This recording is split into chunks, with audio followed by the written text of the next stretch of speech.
नमस्कार मंडळी, आज आपण बनवणार आहोत छोले भटोरे। सर्वात प्रथम काबुली चना भिजवलेले घेतले आहेत, कुकरला शिजवून घेतले आहेत। कढईमध्ये तेल टाका, त्यात जिरं, थोडासा खडा मसाला, 4 ते 5 हिरव्या मिरच्या, काश्मीरी लाल पावडर, अद्रक, लसूण, टोमॅटो, कांदा याची पेस्ट केली आहे ती पण टाकून घ्या। मस्तपैकी फ्राय करा। फ्राय करून झाल्यानंतर त्यात आपण छोले मसाला ॲड करणार आहोत। छोले मसाला ॲड करून झाल्यानंतर मस्तपैकी मिक्स करा।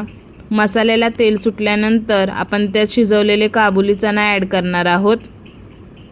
वरतून कोथिंबीर टाकणार आहोत। थोड्याच वेळात आपले मस्तपैकी छोले भटोरे खाण्यासाठी तयार आहेत। रेसिपी आवडल्यास लाईक करा, चॅनलला सबस्क्राईब करा, कमेंट करा।